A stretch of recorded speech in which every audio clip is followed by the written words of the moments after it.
The exterior of Lamu Museum resembles a Swahili home with its white walls just like other houses at the coast. The two-story building was a garrison for Oman soldiers after Sayyid Said, the Sultan Oman, oversaw its construction. The presence of this fort improved trade activities since traders got a secure route.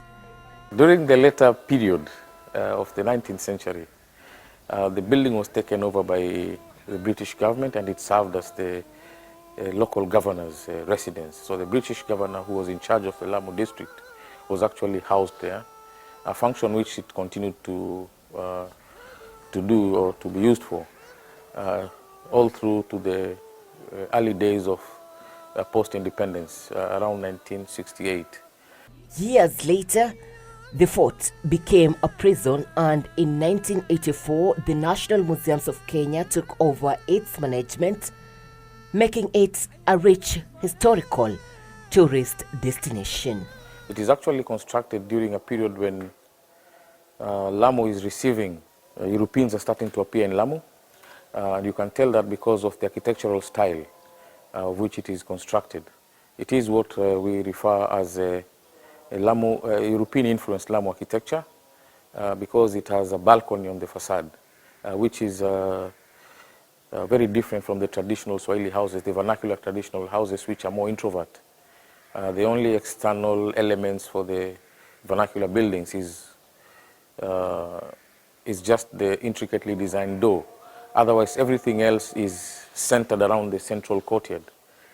So this is a different kind of formation where you have a lot more architectural elements on the external facades and, of course, the balconies and the verandas, the arcades.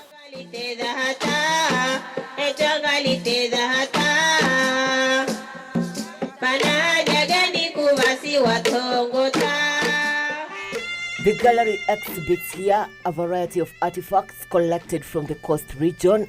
This includes exhibitions of boat building, domestic life and weddings, as well as the intricate door carvings and traditional silver jewelry.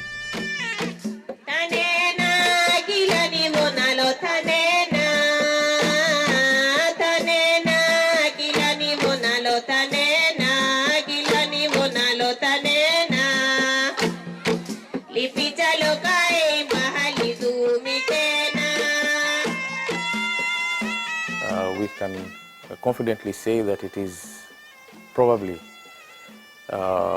it houses probably the largest collection, most authentic collection of Swahili ethnographic material along the Kenyan coast. The courtyard is a multi-purpose ground that hosts outdoor luxurious ceremonies, including weddings. The Lamu Museum has a fort, German post office, Swahili House, and the Takwa Ruins.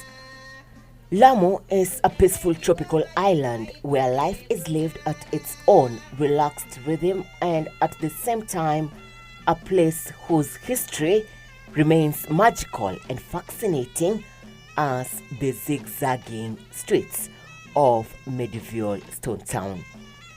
Lamu Island has rolling dunes and beaches where tiny villages nestle among coconut and mango plantations.